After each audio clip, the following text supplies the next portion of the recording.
Yeah, they produce diet sodas and they'll even, obviously there's bottled water that's represented within that industry, but sugar sweetened beverages, which is like the mainstay of those companies, are responsible for hundreds of thousands of deaths likely worldwide. I mean, sugar sweetened beverages are essentially toxic to the American public. Bought dietitians online who have been paid by the American Beverage Association or Sugar Canada, Canadian Sugar or something. And these influencers / dietitians, they're both, are not letting people know that they're being paid by these giant corporations, or they're saying, yes, this is a paid partnership, but not saying who is paying them. Yeah.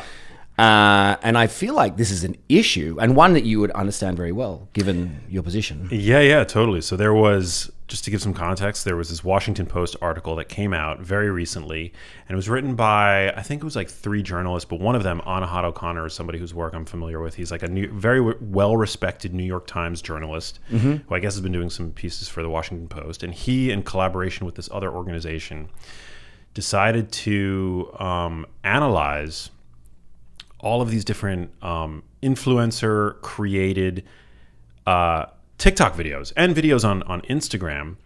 And what they found was that there was this huge push from healthcare professionals. So these aren't just like uncredentialed wellness, quote unquote, influencers. These are like dietitians, fitness experts, and even some physicians that were being paid by, among other groups, the soda lobby, to basically create this content with this like approved corporate messaging. And the influencers didn't always disclose who they were being paid by. So from what I was able to see, oftentimes there were a lot of instances where the sponsorship wasn't disclosed at all. But then specifically, I think where there was a lot of confusion online, especially in the wake of this Washington Post article coming out. One initiative in particular was from the American Beverage Association, which is like the soda lobby, right? So it's like they've got partnerships with PepsiCo, all the big soft drink manufacturers. And they paid these influencers to basically come out in support of aspartame. Yes. Right? But in 0 instances, as far as I was able to see, was it disclosed that the money was coming from, that the paid partnerships were being supported by this American Beverage Association. Yeah, they just linked to a website. A website, yeah. Aspartameissafe.com. Yes. And then that's all they'd say. Right. And it seems like the science, it isn't settled. But when WHO comes out and says aspartame isn't safe, and there seems to be this correlation between aspartame and obesity and cancer, that's something to pay attention to. It's not nothing. Yeah. No, I mean, and I don't really have my moral, the dog that I have in this fight isn't necessarily, I don't take a necessarily anti-aspartame position. That's not my issue. My issue is that, for one, in research, if you don't fully disclose where your sources are coming from, that's like illegal. That is like ethically, that doesn't, you can't get something published in a peer-reviewed journal unless those disclosures are made. Yeah. So why is that not the case for somebody who's actually a credentialed healthcare professional? Yes. You can't just say paid. Like in a research paper, if the disclosure says this person was paid, yes, that's not enough. You got to say who's paying you, right? Yes. So there's that. And the second thing, which I think is a little bit more, this is more of like my opinion. I don't know necessarily if, others are going to agree with me on this, but I think as a healthcare professional, taking money from the soda lobby is like definitely like ethically a gray area. Yeah. It's like taking money from, like, let's just say like Big Tobacco came out with a product that was safe, but you're still taking money from Big Tobacco to promote it. An organization, a lobby that essentially has blood on their hands, yes, right? Regardless of what the product in question is. Yep.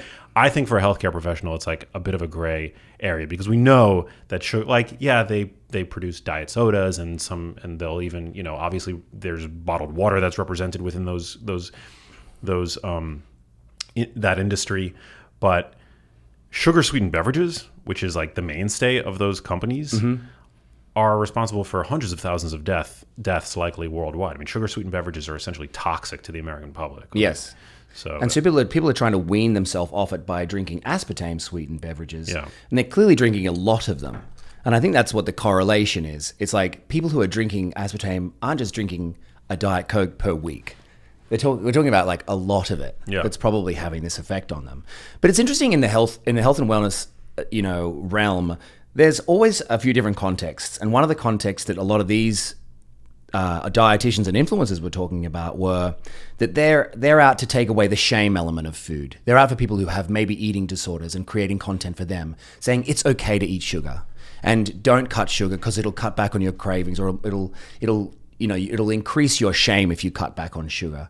And so it's an interesting context that I want to read what Rob Wolf wrote about it, because he's a beast. And something he said was this: there are a number of good dietitians, health influencers, and medical professionals that denounce the notion certain food-like substances are addictive. Their whole narrative of exclude no food or you will descend into disordered eating, I think these folks mean well, but they are the literal definition of useful idiots. They do not understand evolution, the neuroregulation of appetite, or the impact of hyperpalatable foods. They are, in fact, hurting and killing people, yet their approach is standard of care. And I think that's it. I think they're useful idiots. Yeah. If you're a disordered eater, it makes sense to follow a few people who keep you in line with how to think about food. Yeah. But it doesn't mean that all of a sudden all foods become good for you. It doesn't mean that like there aren't certain foods that are probably better for you than others. And I think that's where the nuance is lacking. And if those influencers that you're following because of an eating disorder are also telling you like, you should not be afraid of aspartame or sugar, but I'm also paid by big sugar and big aspartame, that's an issue. It is an issue, yeah. And I think like the nature of social media kind of places us all in this town square where you might wrongfully believe that every message you come across on social media is meant for you, but it's not. I mean, if you have disordered eating, if you have a history of eating disorders, of an eating disorder, then not every you should seek people who are creating, I think, messaging geared towards what it is that you're suffering from. You know what I'm saying? It's like the needs of a bodybuilder, for example, are going to be different than that of somebody with type 2 diabetes, right? Like there's going to be a different diet. If you have a neurological condition and you're experimenting with a ketogenic diet, for example, then your diet might be different than that of somebody who's, competing to step onto a bodybuilding stage. So not every message is for you. Yeah. And from the standpoint of eating disorders, I'm not an expert in this topic, but like, yeah, one of the important steps is taking away the shame around food and dichotomous thinking around food. But I think if you have a healthy relationship with food, it's okay to understand that some foods are crap and some foods are not. Right. And I think that's fine. I think as a sentient, intelligent human being, I mean, my audience, I think is very intelligent and like, I think that you can communicate these kinds of ideas to an audience like mine without conveying or implying that there's any shame associated with those foods, or there should be any guilt associated with eating those foods. Yes. But that, it's obvious that in the standard American food environment, there are junk foods. There are foods that are not great for you, and there are foods that are like really healthy. And also like this idea that you can't call foods, that foods have we don't have any empirical definitions around food. It's just it's logically inconsistent, because then you can take a food like broccoli and like if there are no bad foods and there are no good foods, and I guess you can't say broccoli is good for you either. Yes. There was one of the influencers, dietitians, that they pointed out, she encouraged parents to give lollipops to their kids with dinner. Wow. Because it would take away the idea of a reward for eating dinner. Yeah. And I was like, I'd never heard of that idea before. And I looked at the comments and they were overwhelmingly positive. I thought that was so interesting. I was like, wow, I actually have not thought about it like that. She's like, how bad is dinner if they're just needing a reward in order to eat it? Yeah. Maybe off that with putting a lollipop on the... Yeah. The way that I feed my kids, and I know I'm not at the level of, feeding kids who are like 10 and 12 where they might get weird. My son's a toddler, but we feed him along with the meal fruit. So there's no, there's sugar there, like there's some sort of sugar thing. And I think that that's maybe better than going, here's a lollipop. That's like, well, that's not good. Yeah. That's not good for them. No. And it's way sweeter than fruit. So you're basically setting up this expectation. That, right. You know. How often are they going to get a lollipop with a meal? Yeah. Every meal? Right. Breakfast? Imagine that child as an adult. Right? Like you're not, to me, that's not a healthy way to approach food either. There'll be restaurants like, have you got any lollipops? Yeah. But that idea that all foods fit, that literally is, and eat all things in moderation, that is the mantra of the junk food industry. Because like when Coca-Cola says all foods can fit, what they're in essence saying is that it's not our fault that, you know, the Coke and the sugar sweetened beverages and the like are making you fat. It's your fault that you weren't able to moderate your consumption of these foods. Yes. But these foods are not designed to be moderated. Yes. These foods are designed to be overconsumed. Yes. Did you hear, I don't know if you saw the story today written by the same journalist. What was his name? Anahat, yeah. Anahat Cooper. He wrote a thing about how the big tobacco owned big food for a long time. Damn. And what they went in, these scientists went in and found out that the foods that were controlled by big tobacco, we're talking about Oreos, Kraft mac and cheese, Jell-O, Kool-Aid, Oscar Mayer hot dogs. Listen to this. The researchers compared the nutritional makeup of these foods to 587 similar products sold by competing brands that were not owned by big tobacco companies. They found that tobacco-owned foods were 80% more likely to contain potent combinations of carbs and sodium that made them hyperpalatable. Tobacco-owned brands were also 29% more likely to contain similarly potent combinations of fat and sodium, foods that find your bliss point. And it goes on to just define this bliss point, that tobacco companies engineered processed foods to hit what is known as our bliss point and elicit cravings. So we're not talking about like, they're actively trying to make you eat a lot of it. Yeah. I mean, if I were at the helm of one of these companies, that I would want to create loyal repeat customers that just wanted to, you know, eat up my products. I mean, that's, you can't, I don't know if you can necessarily fault these, you know, these types, but I feel like that's where kind of I'm generally like, I'm more in favor of small government, less regulation as opposed to more, but I do think that that's maybe where there is value in having government regulation, right? Like if you let the market decide, you end up with the standard American food environment. Yes. Anyway, that guy, Anahat Cooper, did you say his name was? O'Connor, yeah. O'Connor is doing great work. I mean, that's 2 articles he's written in a row that are like, somebody seems to get it in the media. Yeah, exactly. He seems to be talking about this great stuff. He's been on my radar for a while. I followed him on Twitter because he used to do very middle of the road and maybe still does content for the New York Times about just general, like he'll report on studies, you know, that come out as they come out. But yeah, and I think the Washington Post in general takes a little bit more of a moderate to right-leaning kind of bias in terms of their editorial content. But yeah, he's been putting out some really good stuff. I wanted to talk to you about this decongestant. Phenylephrine, I think that's how you pronounce it, but how it's useless. Yeah. And we've been consuming it for like 10 years in NyQuil, Dayquil. Insane. What else? Mucinex, Robitussin, Sudafed, Theraflu. It's in all of it, and it doesn't do anything. Doesn't do a damn thing. Yeah. Yeah.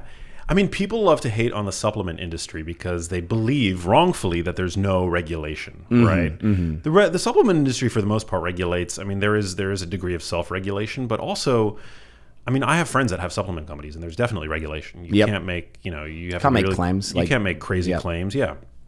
I mean, obviously, some do, and like bad apples tend to spoil the bunch, but no, it's not unregulated. But anyway, like people tend to think that, you know, when there is regulation, that it's just, you know, there's nothing to worry about and it's all benevolence and they're looking out for the consumer. But like, this is a product that is FDA approved, right? It's in every major pharmacy and it does absolutely nothing. And it's, what did the article said? It was like a $2 billion a year business or something like that. I mean, yeah. Insane. So it's like, what I can tell you. It's robbery. It's $1.2 billion they made from it in 2018, $1.8 billion they made from it in 2022. Yeah, there you go.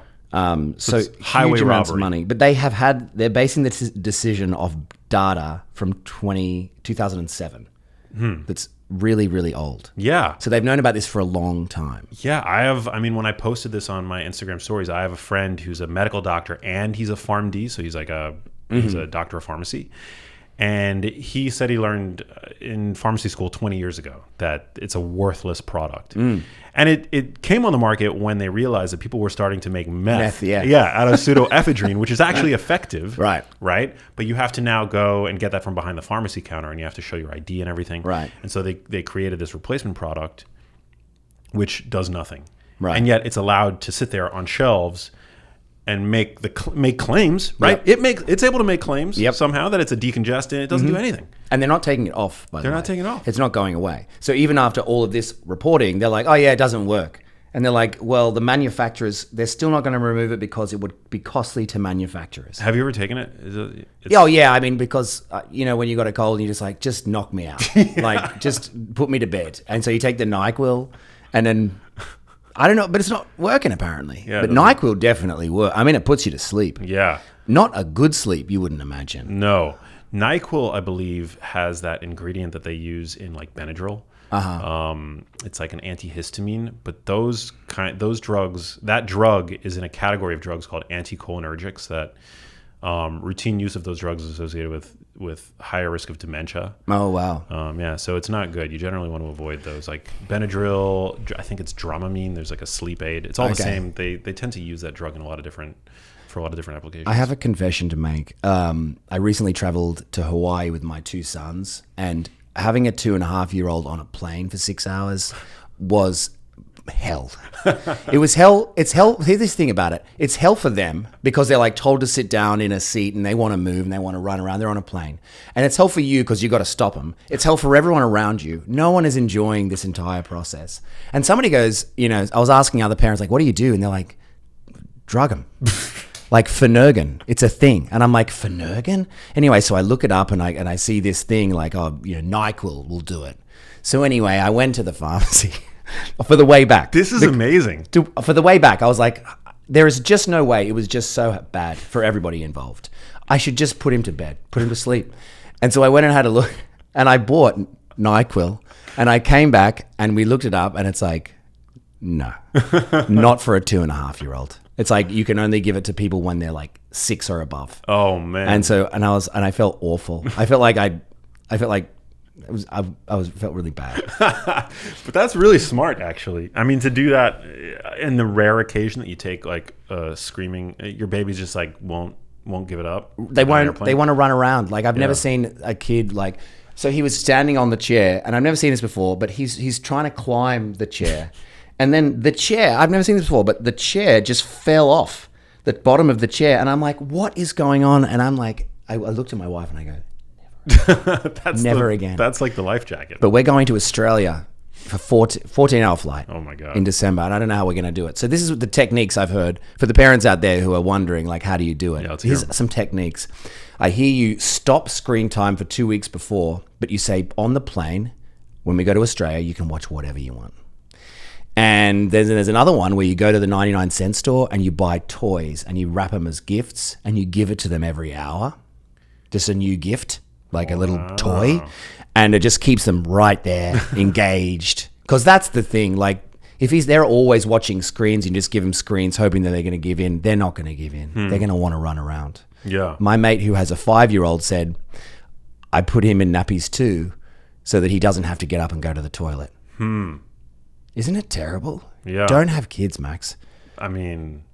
If you want to travel and don't do it. Yeah. They kill your travel life. No, I know. That's what I'm scared of. When I travel, I hate taking long flights. And a couple years ago, I realized that if I took like a little like small dose of like a sleeping pill, that I don't generally take pharmaceuticals unless I really have to. I've like no stigma, but but to me, I felt like the benefits far outweighed the risks of taking like some low dose of something. Yep. Because otherwise I'd be stressed out. I wouldn't get sleep. I'd have anxiety. Yep. And you're crammed in, trying to get like comfortable. It just knocks you out and maybe just does the job. It pulls you out of your misery. What do you think about melatonin? I've never asked you this, but I am interested because I've recently started taking 2.5 milligrams before bed. Why? It's not like a narcotic. It doesn't knock you out. And unless you're jet lagged, like what's the point? So I was noticing my sleep latency, as in the time to get to sleep, I was going to bed and just like, sitting there for an hour. And sometimes I just really have to get to bed because I wake up early most days to go and teach. And so I'm wondering, so I was like, I'm going to take a good magnesium and I'm going to add melatonin when I just feel like I need it. So I've been taking it for the last 2 weeks, just some nights when I'm like, I can feel like there's too much happening in here. I'm going to take it. Yeah. What are your thoughts on it, just generally? Yeah, I think it's good for jet lag pretty much. And also possibly if you're doing things like from a lifestyle standpoint that you believe are suppressing your own natural melatonin release, like if you're watching like screens late at night, things like that. There's talking about this reminds me of this like new app that I discovered called Time Setter, I think it's called. Have you ever heard of this app? No. So it's an amazing app, and I have no affiliation, but basically it's an app that uses science to tell you exactly what to do in the days leading up to and after a long flight to avoid jet lag. Wow. Yeah, and how it works, it's really cool and intuitive. All you do is you plug in your flight. You plug in your flight number. Right. Yeah, so it knows exactly where you're going, like where you're going from, where you're going to, right?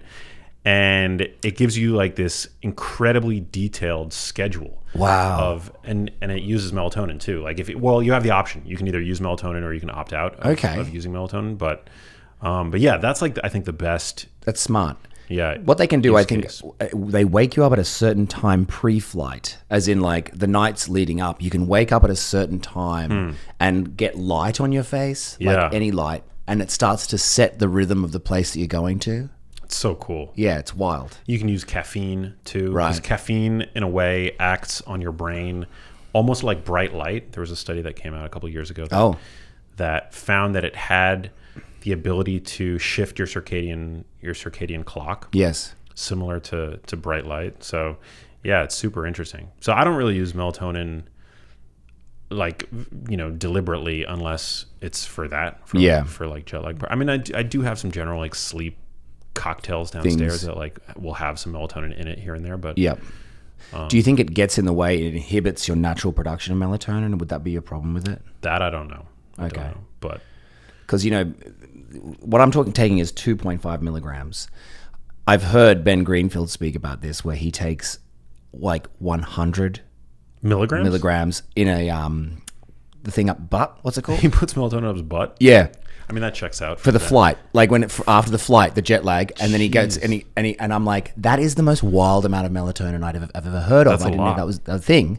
And he's like, yes, but it's only for jet lag. And he's like, when I get up, I'm so drowsy, but then I just open all of the curtains in the room and let the light shine in on me because that's what crushes melatonin. Yes. And I'm like, oh wow, that's actually kind of smart. Very interesting. And I would like to have a 100 milligram melatonin sleep. Just to see what that's like. I bet it's great. Yeah. I bet it's really nice. Yeah.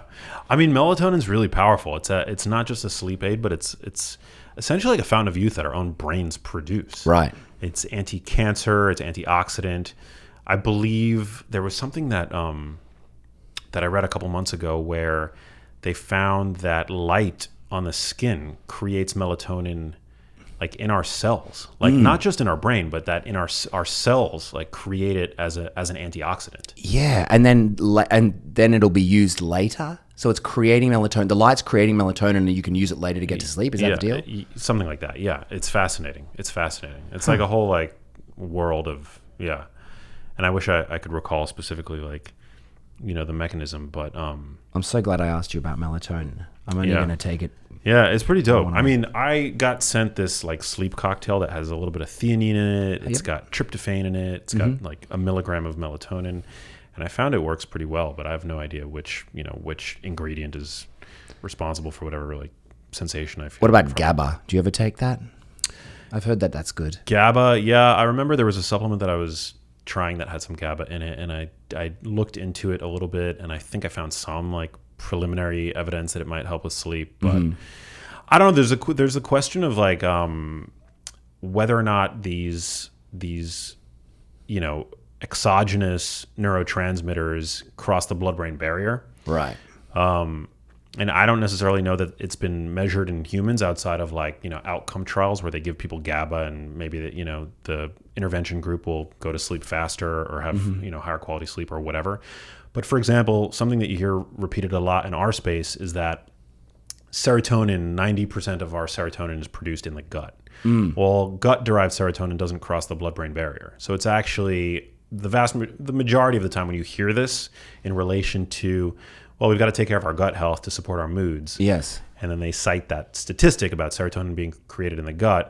It's actually kind of misleading because gut-derived serotonin doesn't cross the blood-brain barrier. It has its own separate role in the gut. It's involved in motility and things like that. So that's kind of where my mind tends to go when I hear about, like, you know, supplemental GABA, supplemental melatonin. Do we know that these molecules are able to cross the blood-brain barrier? And first of all, are they able to survive digestion? Yes. And then do they cross the blood-brain barrier? I don't necessarily know. So do you think that how do we increase serotonin then in our brain? Because, I mean, that seems like a pretty damn interesting question, given that antidepressants seek to do that, don't they? Yeah. Yeah. Well, yes, but then there was also that paper that came out, that like big review that caused waves in our space, that found that there really is no chemical imbalance in the depressed person. It's not, you know, but there is some evidence that, for example, vitamin D helps our brains to create serotonin. Right. So vitamin D is really important. A lot of us are deficient. I think 3/4 of the U.S. population is low in vitamin D. Oh my God. Inflammation is able to block serotonin synthesis. We know the precursor to serotonin is tryptophan. I mean, most people are not deficient in tryptophan. Tryptophan is an amino acid, right? Yeah, and it's so one of the essentials. It's in meat, but it would be in lots of foods. I wouldn't know. Yeah. I mean, primarily like animal source proteins, but you can get it in plants as well. You know, as long as you're mixing and matching. But yeah, I mean, to make sure that your brain is producing, you know, adequate serotonin. I mean, I feel like this is probably not something that most people need to even worry about, right? Because there is no chemical imbalance, is what we've recently learned, right? Okay, yeah. But yeah, I mean, vitamin D helps to optimize serotonin synthesis, and then just making sure that your brain is not inflamed. Right. You know, omega-3s I think are involved. Yeah. Exercise we know helps to increase serotonin's access to the brain. There is no feeling... Or tryptophan's access to the brain. Okay. So tryptophan has access to the brain via exercise, and that increases serotonin. Possibly. Yeah. I think how it works is that when you're exercising, your muscles suck up circulating branched chain amino acids, which vie for the same transporters as tryptophan into the brain. And so when you're exercising, I believe this is how it works.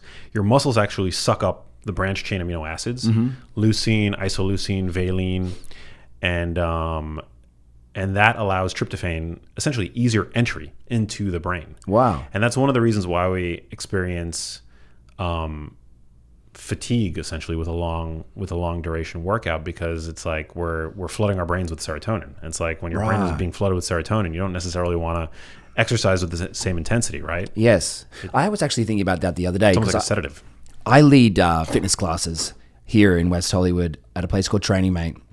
And I always think gyms are a genius business, because if you try and sell people on a gym membership at the end of their workout when they're all buzzing, they'll do it. Yeah. Like, I feel like there's a drop in something that, like, it's like, I should sign up for this. This is fantastic. Yeah. And you just sign up. Like, I think that's smart. There's something smart about that. I know. Yeah. I mean, you can sell pretty much like anything after a workout. People are usually, I mean, that's the beautiful thing about exercise, right? It's like such a powerful antidepressant. Yep. Like, you feel like the world is actually like okay, right? After a workout. Nobody's ever regretted a workout. Yes. I have these euphoric experiences right after a workout where I'm like, I've got all these ideas and I want to take the world on. Yeah. I love it. But those things aren't necessarily things that I'll end up doing. Like, I will have delusions of, I should learn Spanish right after a workout. I feel motivated to take it on. I mean, there was just this meta-analysis that found that in like prepubescent children, prepubescent people, children are obviously prepubescent, right? Whatever. In children, yeah. Do they identify as children? They prepubescent adults. Right, yeah. Adults on puberty blockers. I'm trying to think of like how it's best. Yeah, in children, basically, that resistance training helps to improve academic performance, So actually, I mean, like, where was like the opportunity to exercise when I was like a kid? I was told that it would stunt your growth. Yeah, that's what I was told. Like weight training would stunt your growth, so don't do it. Yeah, BS. Yeah, apparently, totally safe. Yeah, I mean, I wouldn't have it any other way though. I started at 17, and I grew really tall at 17. Whereas I remember there was this kid he really started working out hard when he was 13, and he didn't grow after 13. Damn. So he was my N of 1 that I was like, no, you don't. It'll stunt your growth. Yeah. Wow. But he also comes from a really short family, so yeah. I wanted to talk to you about the blue zones because that's an area of contention right now because of this Netflix documentary, of which I haven't watched. I know it would just not. I just wouldn't enjoy it. Yeah. My mother-in-law was watching it the other day. I heard it was good. I watched it passing by. Yeah. The guy is really enjoyable to listen to. Is he? He sounds like Larry David. Interesting. And so you're like, oh, this is kind of fun. Yeah. I feel like I've talked a lot of like shit about it, and I feel like the problem that I have with it is that the Dan Buettner he's a known vegan activist, and he misconstrues and misrepresents the diets of these different blue zones, and then he I think attributes the health outcomes that we see in these long-lived populations to their diets. Yes. Where there's so many variables that I think are playing a role. Yes, including community and including like the way in which these communities take care of their elderly. Yeah. They don't put them into homes. They keep them around. They keep them useful. In the Greek population that they talk about, which is apparently quite contentious, they still work on farms. Interesting. All the way till, so that's quite hard labor. That's quite hard work. Milking goats and stuff. Yes, exactly. But the contentiousness of the Greek population is that apparently they're lying. Like a lot of them are lying about how old they are in order to attract tourists. No way. But the funny thing about that is, you're in Greece, you're a tourist. You're like, but somebody says, oh, there's a town where there's lots of old people, like really old people, like people in their hundreds. Oh, should we go and look at them? It's like, why do you want to go and look at the old people? Like, leave them alone. Like, why is that a tourist attraction? Who looks at old people? Yeah, it's weird. It's definitely weird. And there's also some contention around the reporting of their ages. Like, they don't really have great record keeping. Yes. Right, in these communities. And they don't record some of their families don't record their deaths in order to continue to cash like government checks.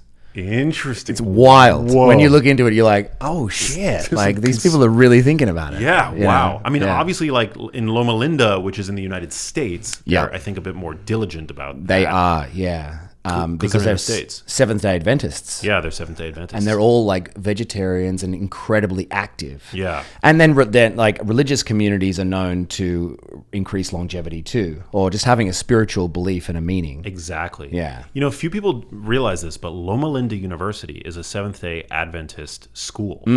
And there are a lot of studies that come out of that school, and there are a lot of studies that use the Seventh-day Adventist cohort. And they're all, I mean, it's like a vegan, they're strongly biased towards, not necessarily veganism, but vegetarianism because of their religious leaning. Right.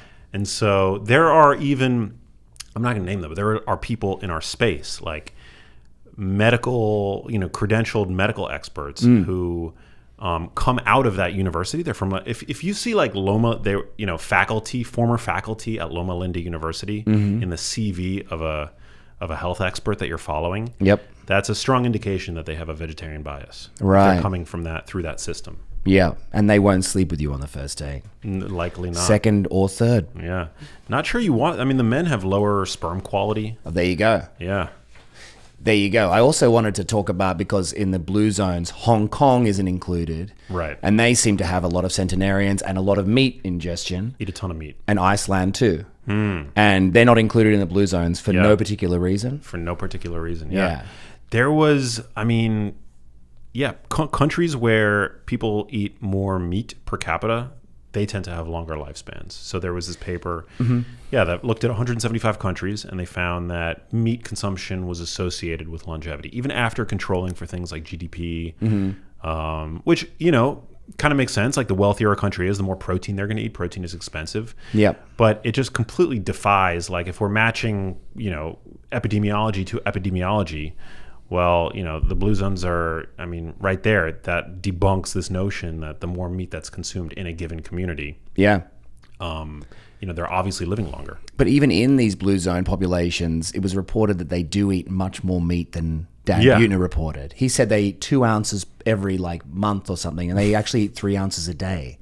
Dude, yeah, in Okinawa, they eat tons of pork. Right. That's the one thing that they all have in common. They all eat pork. Yeah. All of the blue zones. So there's an argument to go, pork is the thing. Dude, you give meat to any, I feel like this whole debate about, veganism and carnivore and like, should we, it's a conversation, and I hate this term, but it's so dominated by the privilege that we have here in this, Yes. like the ability to have these conversations, right? Mm-hmm. But if you were to offer a high quality, delicious source of protein like pork to pretty much anybody around the world who is not as privileged as we are, living in the first world with access to Instacart and Uber Eats and all the shit that we have that we take for granted, they know that is a really valuable source of nutrients. Yep. And it's delicious, and they're not going to abstain from it for some like ideological misconception about what it means to eat healthily. Yeah. They're going to eat it because they know it's good for them. Yeah, that's a really good point. It's like it's prized in places where they don't have a lot of money. So if they can get their hands on it, they really value it because it's so nutritious. It keeps them fuller for longer and makes them thrive.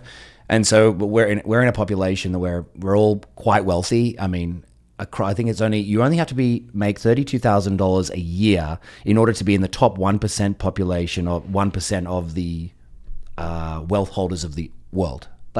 That's not a lot of money to be in the top 1%. Right. So most of us are, and most of us are having this argument about veganism or carnivorism, and it's like, we do have to check our privilege in that way. Yeah. Like, it's like, this is probably the wrong discussion to have. Yeah, 100%. 100%. They probably, in some of these communities, they probably would love to have more protein, more access to more meat. Yes. But it's probably a lot more scarce there than it is here.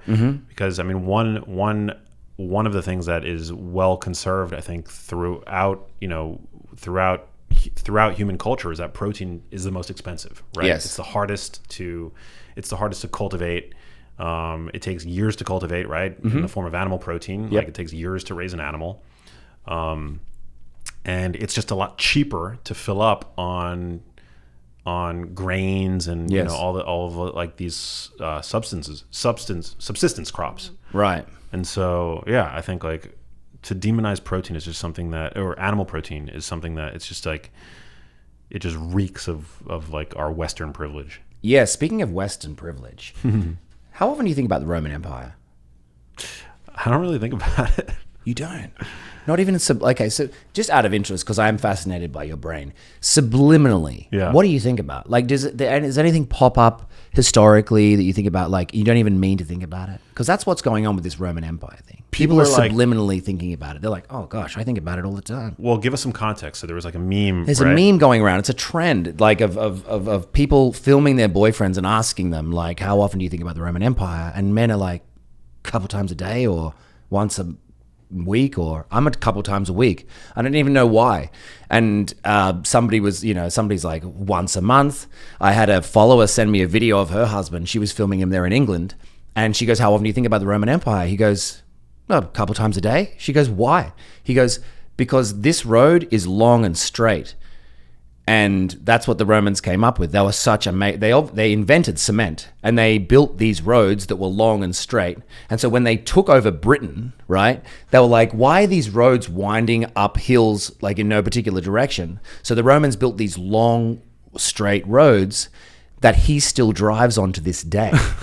Like, the roads that they made are still roads today. So like, they are incredibly influential in what we do today. The modern sewage system. Them.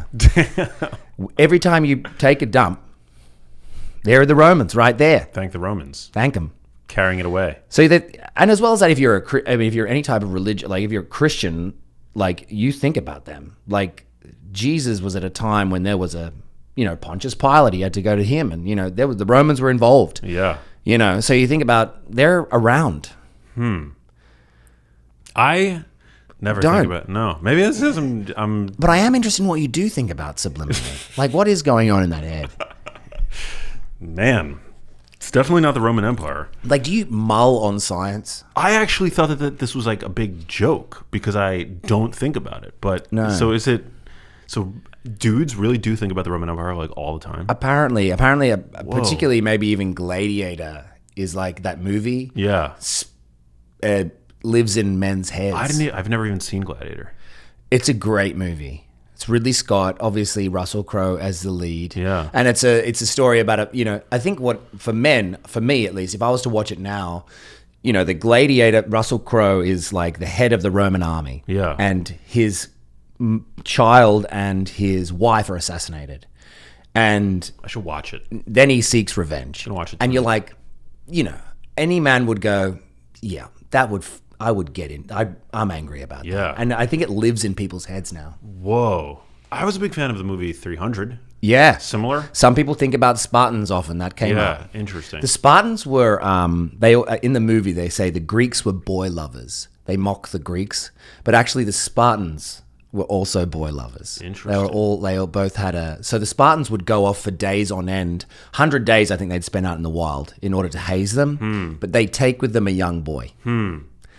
So I wonder if it was like, if there was like a social, I wonder if they were like actually, if there was like a lot, widespread homosexuality, or if it was like, they weren't necessarily gay, but it was just like a social kind of they would be social hierarchy. yeah, I think they would be pedophiles. Yeah. And certain Christians read the Bible when it talks about homosexuality to be talking about that exact thing.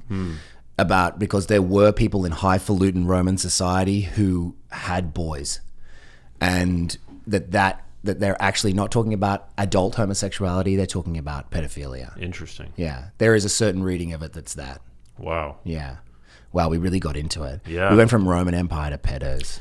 Dude, So there's good evidence that hormone exposure in utero dictates sexual orientation. Wow. Yeah, so it's definitely like something that we're Well, yeah, the exposed nature to. versus nurture debate has been going on for years. Yeah. And I never thought that it would come to an end. I also just don't think it matters. It's like, well, just be nice to a person. Of course. Yeah, I don't think it matters. I mean, Yeah. I'm not. It's no judgment, but I do think it would be interesting to trace the origins of homosexuality, like Yeah. if we could, without it creating some kind of like tear in society. Yes. Some kind of.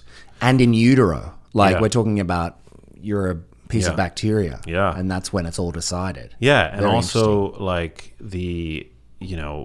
I'd be very interested to see if like genuine transgenderism is something that could be traced back to some kind of like in utero exposure. I think it's historic. Yeah. I wouldn't know. I do believe that there's like a tradition, even within Judaism, of men dressing as women. But that's not transgenderism as much as it's just dressing up, or, Yeah.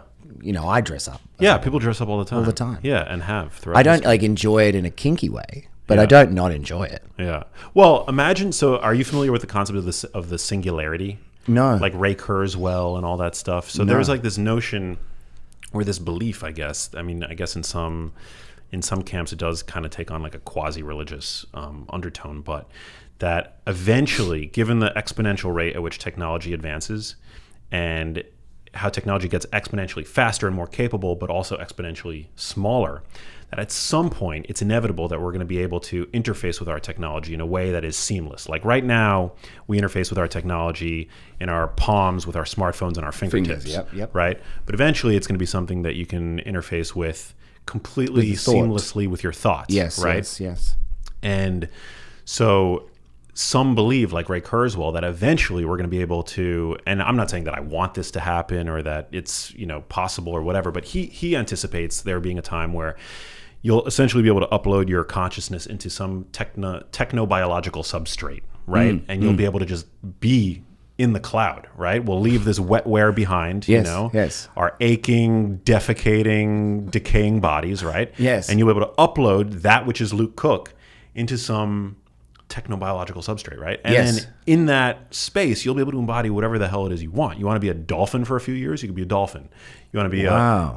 you could. And what happens to the body? It just like lays down here, like in the Matrix, where they just, I mean, remember the Matrix where they lay inside the pod? Like, what happens to the bodies? Yeah, I don't know. Either the body, we might need to maintain the body in some degree, but we might not necessarily need to, Yeah. You put it in in a pod of like hyaluronic acid and collagen, and it just like lays there. And because it can't get hit or hurt or fall, it'll live on like for ages. Yeah. Yeah. I mean, like if you understand that everything is data, right? We just haven't yet the resolution to understand what is, we're right now we're talking about artificial intelligence, right? Like the writer's strike and all that. Artificial intelligence is a real impending thing, right? Yes, yes. It's able to write scripts now and think in creative things that were once completely solely the domain of being human, right? Yes. So eventually, if we're able to figure out what consciousness is, like down to the binary like data level, you'll be able to upload that shit, and maybe you'll What an odd thing to be able to download like into data any emotion that you ever feel. Like even when you're confused or you're like, I don't know how I feel or why I feel this way, and then that can be.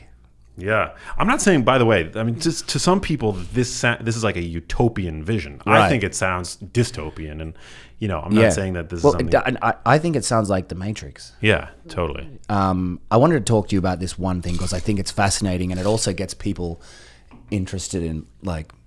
But you've heard about this? What is it? Carotenoids make you more attractive. Yeah, I read the study that you sent over. Okay, so Wild. What I've loved is that the healthier you are, the less carotenoids you kind of need, and so then it goes into the skin and gives your skin more redness and yellowness. Which in this study they did from the female's perspective, that they found men more attractive when they had more carotenoids. Yeah. So they did a 12-week study, supplemented these young men with 30,000 IUs of beta carotene. Yeah. I think it was.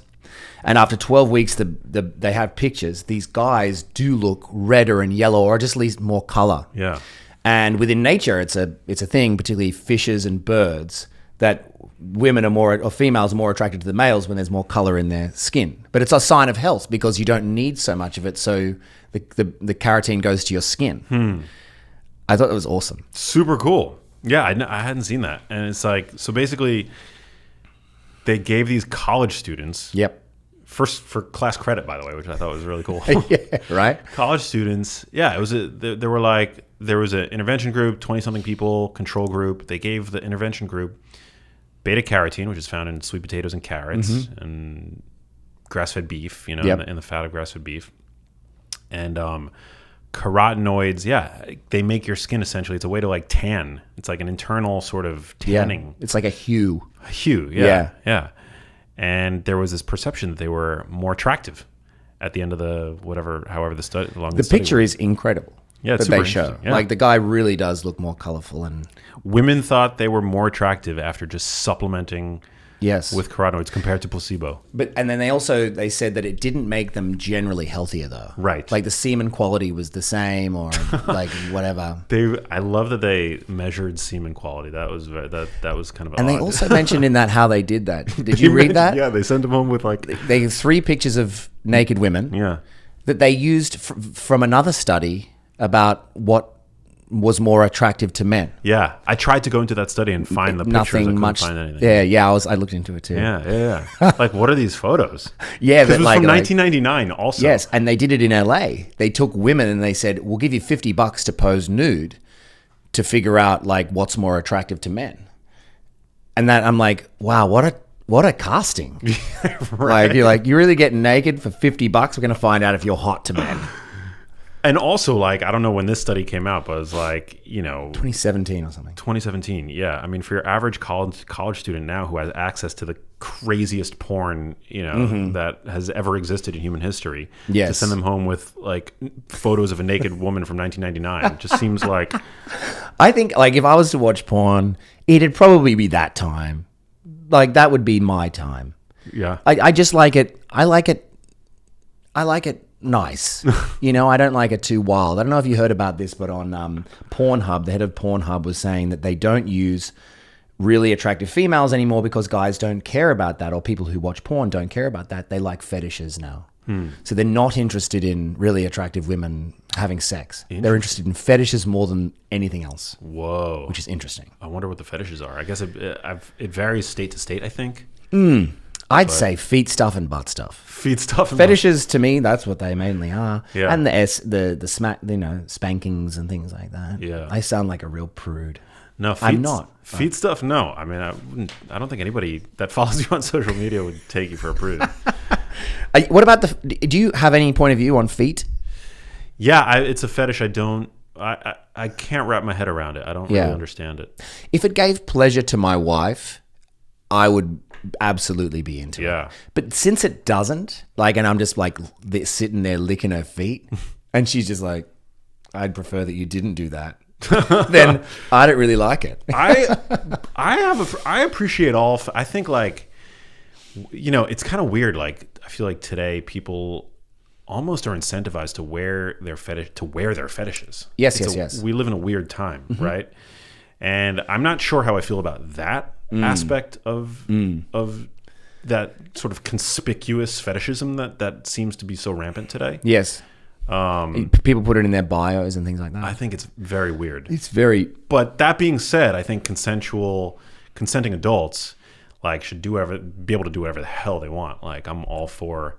Absolutely. Yeah. Absolutely. I was going to say if it doesn't hurt anyone else, but sometimes they want to, the person is like, could you please hurt me? Yeah. I saw somebody's bio the other day. They wrote this awful comment on my video, and I just went over to the bio, and you can always just kind of get an idea. But this person's bio was ADHD. There was a few other things in there, and then mental attributes, and then at the end they wrote poor, and I was like, you can't do that. I just was like, oh, so it's actually listing all the ways in which they're oppressed. I noticed, and I'm like, I was like, is this where we're at now? Where we're just like, so this is how I'm oppressed, including that I'm poor. I'm like, that's not a personal attribute. If I met you, I could tell you what your personal attributes are after a 20-minute conversation. One thing I probably wouldn't write down is your financial status, or your mental status. I wouldn't write down, probably ADHD. I'd be like, they were perfectly nice, enjoyable to talk to, maybe a little bit distracted from time to time. Yeah, I'm so not into the oppression Olympics. Yes, I feel like not a fan. A good way to think about it. If you have a smartphone, if you have an Instagram account, how oppressed can you be? Yeah. I mean, I get it that people have, there are communities that are more marginalized than others. But I mean, we live in such an amazing time where you can use the internet to reach out to people and connect. And even if you live in rural, who knows where, the fact that you have the internet, there's this statistic that, I mean, your average kid now in rural, sub-Saharan Africa has better telecommunications technology than the president of the United States did 50 years ago. Well, yes. Yes. So it's the rising tide lifts all boats, and it's not it's not necessarily, not all boats are the same, but it's there is that tide. Well, you think about, I think nobody is more obsessed with the Impression Olympics than white people. Yeah. This person was a white person. And I'm like, you feel the need to mention all that because you feel a great guilt about just being a white person. Yeah. Maybe don't play that game. Oh, dude, yeah. Play the game of trying to thrive. Yeah. Yeah. Rather than being defined by, mental attributes and things like that, or being poor. Maybe play the game of, even though I am poor, I'm going to be a great fucking person. Maybe this is my privilege shining through, but I'm just like, don't play the game of your oppression. Try and play the game of, how am I going to win despite my oppression? Yeah. Well, what should they do? I mean, what, if you are somebody who feels like your voice is not being heard, I mean, what would you say? Because you're a creator, right? You've built a massive platform for yourself, right? you've been on some massive platforms and shows and things like that, but I feel like that's the amazing thing about the internet is that it's given everybody a voice today. Yes, and it has given everybody a voice. You've got to figure out if you've got something worth saying. And this person was just writing that they were offended about a joke that I told that wasn't offensive. And what I would say is is the first thing that a person can do is to focus on what they can control rather than what they can't. There's plenty of, if you just focus on what you can't control, my God, there's a big mountain of things. Yeah. And that's why I think I love exercise so much, is because I'm an actor, and so much of my life has been spent waiting for calls that weren't coming. And you're absolutely out of control. I mean, it just really illuminates how out of control of your life you really are. And I realized, but for 1 hour of the day, I have control. And that's exercise. And so that's what I loved to do. I was like, that's why I love exercise now. Somebody asked me why. And I was like, I think it's because I get to control that hour more than any other part of my day. Everything else is a call that I have to wait for. And so, to try and focus on that, or even like meditating, there's a bit of control that you have. You have the power for 10 minutes to sit in silence and close your eyes. You have that control. 100%. Focusing on things you can control. You can focus what you put on your plate too. Like you can control that as well. For most people. Yeah. Yeah. Fitness is such an incredible journey because there's that spillover effect. Once you start to learn, right, in the gym, what it is that you're doing, and you start to see the effort that you're putting in the gym spill over and manifest in terms of your, how you look in the mirror, the confidence that you have, your strength, your mobility, your energy levels. It's such an incredible, I mean, I feel like it fuels. There's so many other areas of life that are benefited from that journey. Yep. It's a great example of, lifting weight when it's pressing down on you. It's like, well, you don't get to the bottom of a squat and you can't get out of it. And so you go, well, I'm defined by this now. Yeah. And this is where I'm at. It's like, no, I better press against it. Yeah. And I better push back.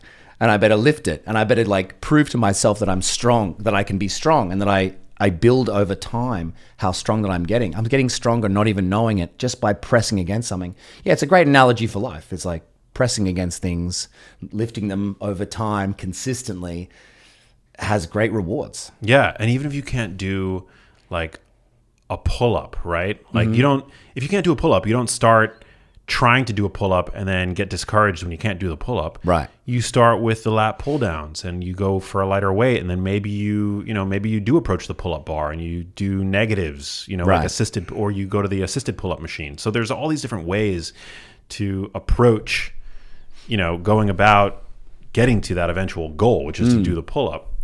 And I feel like it's just such a great, there's so many ways that you can draw inspiration from that in other areas of your life. I like the idea of the spillover effect. I saw Thomas DeLauer post this thing the other day about how people in a study got much healthier when they just ate an apple a day. And a lot of people in the comments weren't quite getting it. It wasn't a causation, it was a correlation. It was just the activity of adding one healthy thing into your day made them lose weight or whatever it was, but made them generally healthier.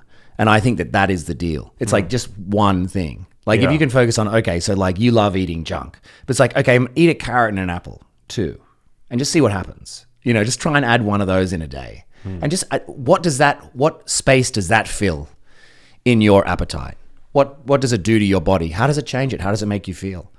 I think maybe that we can focus on that a little bit instead of, and I noticed that you do this too, instead of going to I remember your grocery store video, you didn't go negative. It was like, this is what you should get at the grocery store. Yeah. Maybe we can focus on the positives rather than negatives and get into people's heads that way. Yeah. Start with one meal, right? Right. Like start with you can add the apple or whatever as a snack, but like maybe focus on breakfast first. Like if you're used to eating a sweet breakfast, like a sugary breakfast or a low protein breakfast, start your day. And breakfast, by the way, is like, there's real data here that suggests that like just nailing that is such a great way to influence and your choices throughout the rest of the day. It's like a protein, an high protein breakfast. Yeah. How much is it? 20 grams, 25 grams, or 30 or something? Yeah, I think like aiming for between 25 and 50 grams. Yeah. I think is great. I mean, my breakfasts usually are like I eat something around like 500 calories before I hit the gym usually, and I'm getting about 40 grams of protein. That's good for my first meal of the day. Are you whey or are you eggs or are you bacon? What do you do? Well, lately I've been really enjoying, because I work out in the mornings, and I've been really enjoying pre-workout carbs. So, and I mean, people love to hate on oatmeal, right? And this is something that I didn't eat for a very long time too, admittedly. But I've been enjoying, I buy gluten-free organic, so I know that it's like glyphosate free from Bob's Red Mill. I have no affiliation, but it's a reputable brand. They're great. Yeah, they're great. So I get their oats, and I freaking overnight I soak them in. I use Fairlife milk, which is like a very high protein. Yep, lactose free. Yeah, lactose free. I do the low fat or the fat free version, and I soak it overnight, and then in the morning I mix in 25 grams of casein, which is so freaking delicious. It becomes like icing. Oh, and then I throw some keto sprinkles on top, maybe a sliced up banana. So I start the day with, between the Fairlife and the casein that I'm putting in, it's like 40 grams of protein. And like 40, 50 grams of carbohydrates, not a ton of fat, because you don't want, want a ton of fat before your workout. Yeah, it slows you down your digestion. You can feel some discomfort during exercise if you have too much fat. Exactly. You want that starch, which is like basically like slow release glucose, like timed release glucose. That's really smart. I didn't start eating breakfast until recently I've just hearing so many people talk about it. Peter Attia, Tom DeLauer, yourself. I was like, oh, Max he's always eating breakfast. Dude, I've never been on this. Like, here's the thing. And a lot of these guys in this space, they're so dogmatic. And I'm not going to name names, but like, some of them have been in the past advocates for extended fasting. Yes. I'm very glad that I can say with sincerity that I've never been an advocate of that. And that my views, I've never like jumped onto bandwagons that I didn't fully understand. And with regard to like this extended fasting, I never thought it was a smart move from the standpoint of body composition, because you're just going 3 days without protein. It just doesn't make sense. Yes. From a as muscle. well as the body composition, the metabolism element. I didn't even think about this, but eating quickens up your metabolism. Is this true? What, that eating? Eating speeds up your metabolism. So, AKA, your metabolism isn't working while you're fasting, or it's slow. Yeah. Well, what happens is it's called metabolic adaptation. Okay. And adaptive thermogenesis is part of that. So it's like when your body thinks that you're starving to death, right? It reduces your non-exercise physical activity. So you actually like will fidget less. You have less energy to do things. Yes, yes. And your metabolic rate slows. It doesn't. There's this idea that your metabolism is damaged. I think that's a myth, but your metabolism does change. Like, it does slow, and that's why somebody who's cutting for like a bodybuilding prep, for example, like they continually, as they lose weight, they continually need to reduce their calorie intake. Right. To because your body becomes more efficient with calories because it doesn't want to starve to death. Yeah. It's a beautifully adaptive self-preservation survival mechanism. And then how much muscle have you put on, do you know? Because you're on a build. Yeah.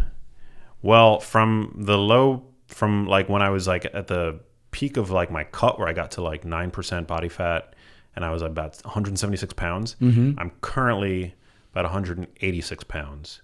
But a lot of, a fair amount of that weight is probably also water and... Yeah. But no, I've probably put on like a couple pounds since then. Okay.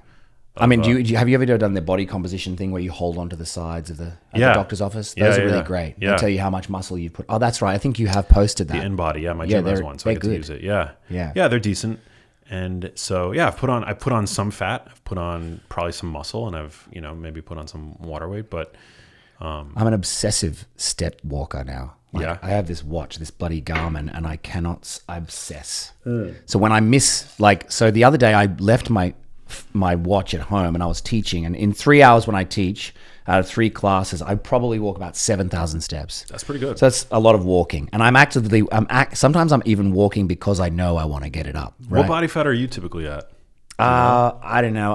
I haven't tested in a long time. I've always, I think, been under 10. Yeah, it's pretty good. But that sounds like irritating. I know. No, you're always very lean. Probably like that. But I'm obsessed with walking and steps, and since I got this watch, even the other day I took it off and I forgot about it, and I went to work and I'm walking around and I'm like, why am I even walking? No one's counting my steps. There's nothing counting my steps. And then that night I went and put it on. That afternoon I went and put it on, and I tried to get 12,000 steps in the afternoon, and I'm walking around while my wife is watching TV, and she's like, what are you doing? And I'm like, I've just got to get to the 12,000. Like, because it's telling me, like, there's something about a ticked box that Yeah. just turns me on. And if the tick box isn't ticked, it just rattles me and annoys me. Yeah. So I've realized I'm quite obsessive. I didn't know that. Well, you just feel so much better when you're getting in those steps. You really do. And I have noticed, like, I am maybe trimmer than I was just by focusing on getting so many steps. So usually what I noticed is I'm very active in the morning and then nothing happens in the afternoon. Yeah. I'm like sedentary. So getting up and moving just to like get that tick box is actually good. Yeah. Yeah. It's hard in Los Angeles to get those steps in. It is hard. It's super difficult. Yeah, I mean, I live on a street that I can like get out and walk. There's no sidewalk, but I can get out and walk out there. How often do you have count steps or anything like that? I think the iPhone naturally counts. Like Yes. It just counts automatically. Yes. But I find it really hard in LA to get even to 7,000. I find it really difficult. Well, the science is 8,000. Yeah. Or to 8,000 to 10,000. Somewhere in that, yeah. I'm just been an asshole. But by it's doing like 12. when I've been spending a fair amount of time in London recently, and I'm from New York. When you're in those cities, you effortlessly can get up towards 20,000 steps. Totally. Effortlessly. Yes. And in LA, it feels like a chore to get to 7,000. Yes. Yeah, like I just don't want to walk around LA aimlessly. It's not like people, I feel like, look at you weird. It's not, because it's not really a pedestrian city. It isn't There's a like walking city. these long stretches of like windowless like streets where there's like nothing going on and Yeah. there's no overhead cover, so you're just, the sun is beating down on you. Yes, yes. I actually like walking in LA in the afternoon for this reason. There's not a lot of people out, and there are beautiful streets. If you find the right neighborhood, you can go for a lovely walk, and there's not many people around. People look at you weird. I think they kind of do. I don't know. It's like I always get the sense that if I'm crossing a big intersection like La Cienega or something in Los Angeles, that the people that are in the cars are like, oh, this poor guy doesn't have a car. That's the weird in my head. That people would think that is funny. I mean, I do think that you are kind of famous. Do you think about that? You get self-conscious? Like in that way, people are like, oh, there's Max, he doesn't have a car. Maybe a little bit. We know Max. Podcast mustn't be doing too well. He doesn't have a car. Yeah. I feel like people look. I feel like people are like staring and like, oh, this poor streetwalker. You know? Right. Yeah. You know what? I did a hotel workout recently, and if you stay at a Holiday Inn, which I had to up in Modesto, there's a very small room that's a gym. They have weights that go up to 40 pounds, and then a bike, and then a treadmill. And so I was like, okay, well, I'm going to get a great workout in here. I'm going to walk 1,000 steps, do a set, another 1,000. Then I go up to a jog because I'm like, I've got to get this moving. And that's a great way to get your steps in. Yeah. And get it in the workout of an hour and stop and then do weights and then come back to the walker and do it at a pace, even up a hill. You get a fantastic caloric burn, keeps you going while you're in there. Instead of having rests in between sets, you'd go for 1,000 step walk. And I thought that was a damn effective workout. Sounds legit. Yeah. What were you doing in Modesto? My company, the company that I'm launching, Shakewell, we're involved in the accelerator program with Real California Milk. So they essentially fund innovation, and they're choosing, we're one of the finalists, they're choosing whether they're going to help fund us, essentially. So we're creating a fresh liquid whey drink with added whey isolate. We got a natural flavoring. It's going to be matcha, chocolate, lemon, allulose and stevia, less than 1%, and some salt. It's like very low calorie, 30 grams of protein, delicious. Sounds great. So instead of like, usually protein drinks are, well, you wouldn't believe the protein drink ingredients listed like 20, and they've got lots of water in it too, and they taste like chalk. We're kind of pushing back against that. We're like, there's got to be a spot for a delicious protein drink that's actually delicious and has only 6 ingredients. And I like to call it a perfect ingredients list because I'm an ingredients reader. I'm a prick. Like, I'm like, what's that? I don't know what that is, or I know what that is, and I don't want that. I don't want to drink that. And so I just want to create a business that's like, when you read the back of it, you're like, I feel good about that. Yeah. And fresh liquid whey, when do you ever drink it? Like never. Never. Yeah. Not a Fresh thing. whey? Yeah, never. Fresh whey, not a thing. Huh. And it should be. I mean, because so much of the time, it either goes and is processed into whey protein powder, or it's flushed down the drain because there's just not a place for it. And so it is an upcycled product. Wow. Which is cool. So there's a sustainability element there, but I'm looking to nail, when you get up in the morning, you don't know what to drink and you're running out the door, and you can drink 30 grams of protein on the way to work, or one day I want to do a pudding or an ice cream so that you can nail it after dinner and not, instead of reaching for some terrible snack, you're like, I'm going to get 30 grams of protein right now and go to bed and wake up buff. Wake up buff. Yeah. How do you get whey? Like, how do you know anything about the production process? I do. So fresh liquid whey is the natural, it's a natural runoff of cheese. So when they make cheese, they get fresh milk, and it sits around in a vat, and they keep it at a certain temperature. They separate it using rennet, which is an enzyme, and that separates off. So cheese, casein, lactose goes into the cheese, and then everything else is whey. It's like a viscous, kind of clear-ish color. Wow. It looks like sperm, and yeah. So they usually don't. Most dairy production just don't know what to do with it. They're like, they used to give it to pigs, but then the FDA said they have to pasteurize it before they give it to pigs. But mostly they just don't do anything with it. And it's a probiotic rich, micro nutrient rich, beautiful flavored. If it's sweet whey, it's beautifully flavored. And it's mostly just tipped down the drain. And it's a real shame. Even with the demand from the supplement industry for whey protein powders, it's still often wasted? Well, I think that it's hard to get it to the... So, for instance, if you're a cheesemaker, you don't have a vat that can make whey protein powder. They need a lot of whey in order to make a protein powder. So those are going to be different places that they need to be sent to. If nobody's asking for it, like in California, for instance, they don't make a lot of whey protein powder. Interesting. There is more dairy made in California than anywhere else in the States. Wow. Which you wouldn't know. You'd think it was like Wisconsin or something, but it's actually here. And the innovation within the industry is absolutely wild. So I went out and saw some dairy farms and got to speak to some dairy farmers. And if you go out to any dairy farm that isn't where they're not raised on pasture, they're actually raised in stalls or they're raised in barns, you'll see these huge tents. And I didn't know what this was, but they're like, that's methane. So what they do is, because they clean the barns daily, sometimes twice a day, they get all the cow poo into this tent and it creates methane. Well, obviously it's methane. And they turn that methane into a gas that can power the entire farm. Whoa. So the entire farms are run off cow poo. And they are carbon, therefore neutral. In one farm I went to, and I won't name them because they told me not to say anything, but they're powering, with the methane from the cow poo, they're powering 10 garbage trucks. Whoa. As in, the garbage trucks do not need petroleum. Wow. Yeah. That's incredible. And so the innovation, I had no idea about this. Wow. But because we're giving into the climate change pressure, and a lot of people pushing, saying dairy is causing all this, they're like, no, we're not. Actually, we're doing it this way. And we're actually powering using the methane from the cows. And I was like, that is fantastic. I mean, go out there and tell the world that. That's amazing. That's incredible. So where our fresh whey comes from is Raw Farm. Do you drink raw dairy?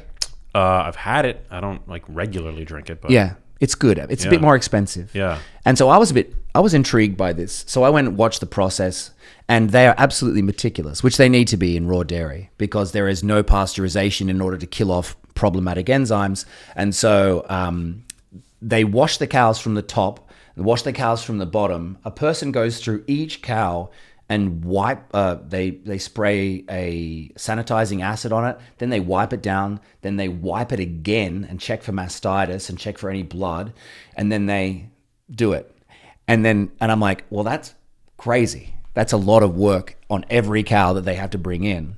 And then that is pumped into a vat that goes cold, and then they take it to their processing plant. And it's basically, there's no heat added at any time. It goes straight into the bottles and comes to us. And they check it daily for any problems, like any issues or parasites or whatever can get in there. And they're like, it's mostly good, but we are meticulous. Like, our quality is crazy. And I wasn't much interested in dairy. I was given milk so much as a kid, I was like, I'm not really interested in it anymore. And now I'm like, I think I like milk now. Like, I'm into it. Having seen the behind the scenes, I'm like, yeah, I want to drink milk. Wow. Raw milk too. They're crazy about it. Raw people. Oh yeah. They're crazy about it. I don't have any, I drink when I consume dairy, I consume, Greek yogurt, but that's been pasteurized. Yep. And then, I don't. And then Fairlife. Yeah, I do Fairlife, which is definitely not raw. I mean, that category busting Fairlife, what they did, in order to split milk from lactose in the way that they have, they've made so much money. Yeah, I'm sure. They've really changed perception of the dairy industry. Definitely. They've got these great supplements on the market that I don't consume because they use artificial sweeteners, and I choose not to. Yes, and they would use a milk protein concentrate. And the issue with those, not that there is a lot of issue, it's great nutrition. There tends to just be high amounts of lactose in milk protein concentrate, but they would use lactose-free milk protein concentrate. So you're kind of like, oh. Well, I wonder if they filter the lactose out or if they just add lactase enzyme, because sometimes that's how these manufacturers they're able to make the claim that it's lactose free because they add just lactase enzyme to it.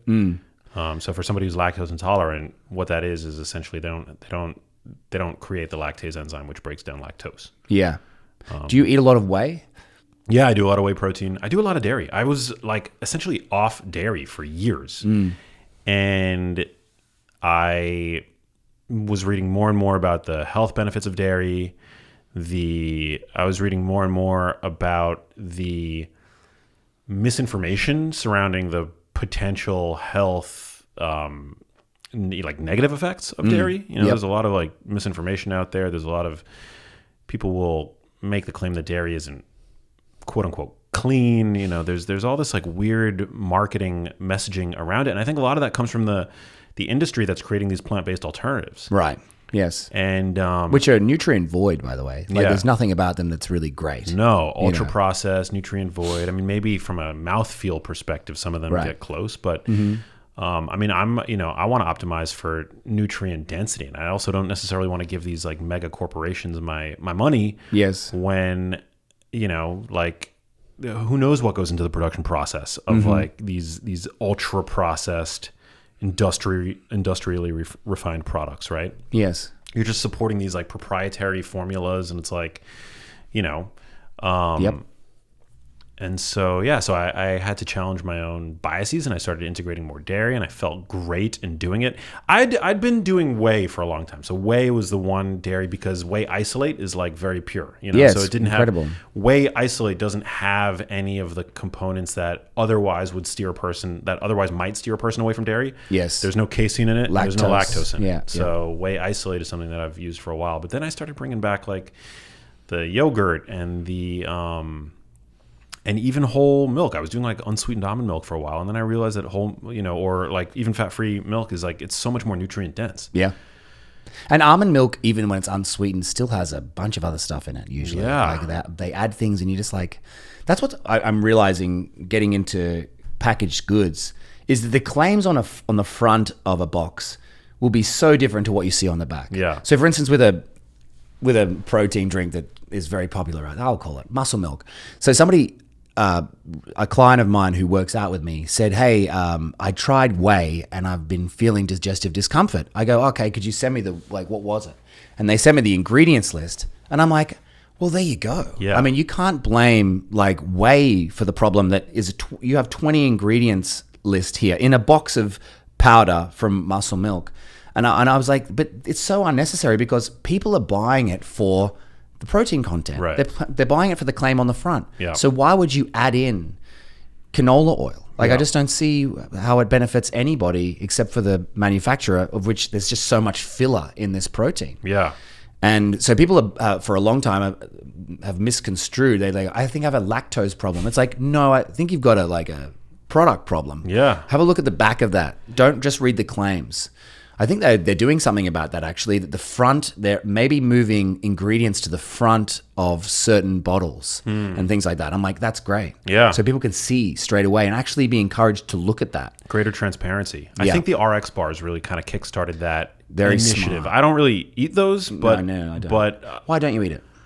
well, I just think they're mostly like, I try to prioritize and optimize for protein, and so something like that, it's like primarily dates and almonds, and like, I love Yes. almonds and I love dates by themselves, but I feel like they bring all these ingredients together, process it, add a little salt, and it becomes this hyperpalatable carbon fat bar, Right. essentially. Which Yes. And maybe, they add natural flavors too. And it's Yeah. like, well, you don't have that on the front.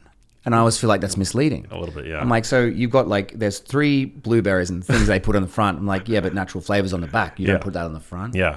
I think like intra workout, I think maybe could be beneficial as like an energy source. Totally. Something like that. But no, I mean in general, yeah. So I don't eat those, but I do kind of appreciate that it's like kickstarted this trend towards maybe greater transparency, although still, you see that trend with like hidden ingredients nonetheless. Yes, I was inspired by RX Bar. And so what I'm planning with Shakewell is to embolden our ingredients so that they're big and so you can read them all and so you can just know what's there. But you're so right. A lot of people will say that they just don't tolerate whey. Right. And in my head, I mean, without getting into like the weeds in a DM with somebody that I don't know, oftentimes what I'm thinking to myself is, well, you probably had a whey protein product that had a bunch of other crap in it. Because whey protein isn't whey protein. They're all made differently. They have different additives. Maybe you had a concentrate. But it's very rare for people to just buy pure whey, like pure whey concentrate or pure whey isolate. Usually they're getting a flavored thing that has a bunch of other stuff in it. Exactly. There's a company, there's Centenarius Nutrition, very expensive, but there's another company called True Nutrition that I use where you can build your own protein powder. It's kind of cool. You can go so sometimes I'll do 20% egg white protein and then the rest will be whey protein isolate or a bit of collagen in there. It's kind of fun to build your own. Yeah. Yeah. Yeah. I use, for me, I'll go for Kion. I think Kion's great. They do great, yeah. And then I use, I buy it on Amazon, but I use a casein protein from Levels, which is really tasty. Levels? No, different company. Same name, but different, yeah. Okay. On Amazon. No affiliation, but it's like, I buy it, and it tastes really great with like my overnight oats. It's more delicious than whey casein? Because would that be? It's got a dramatically different texture. So it's like thicker. It like coagulates. Yeah. And it's also a more time release protein, so it's slower digesting. And so, are you doing that on purpose?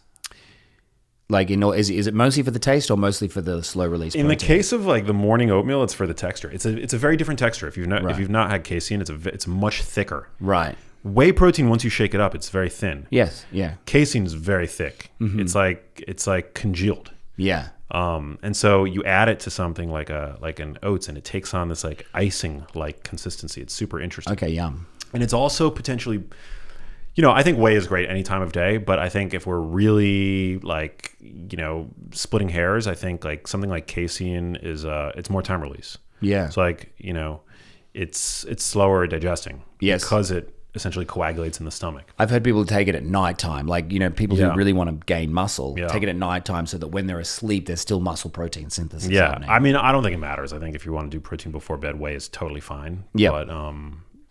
But yeah, it's just great. I mean, it's like from a taste and texture standpoint, it's great to have both.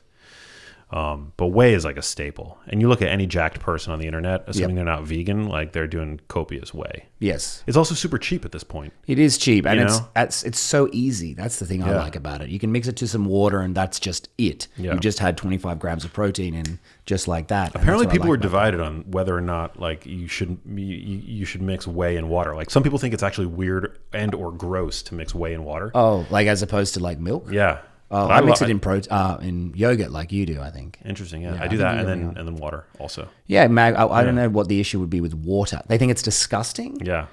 Like it doesn't taste good. There are some people that think that the way that everybody else consumes whey protein is mixing it with milk or in some kind of smoothie. Right. I've actually heard water. That isn't great. Have you talked to Dr. Gabrielle Lyon yet? About whey? Has she come on here? Yeah, she's the best. She's awesome. Yeah, but she talks about how just like protein and water, like whey and water. Yeah. Don't muck around with other stuff and it can get in the way of the digestion. Just water is probably ideal. Exactly. Yeah. Yeah. Love it. Well, dude, this was super fun. Wow. Yeah. We did it, didn't we? We did it. Let's do it again. I'd love to do it again. Thanks for coming in. Honor. Where can people find you on social media? The Luke Cook on Instagram and TikTok. And at some point, can I plug? Can I plug something? Plug whatever you want, yeah. At some point, I don't know when this releases, but in about a month's time from today, we will launch Shakewell. And it's as I just told Max about, it's a premium protein drink that I'm very excited about. Dope. What's the URL? Getting out to the world. GetShakewell.com. Amazing. Yeah. Great name. Yeah, you like it? Yeah, I love it. Yeah. Because there's no homogenizers in it because you got to shake it. It's perfect ingredients. You have to shake it. Dude, I'm pumped. I want free product. You will get free products. Yeah? Yeah. You can You can DM me about it if you're not happy even if you're not happy. Thank you, brother. Hey, if you like that video, you need to check out this one here, and I'll see you there.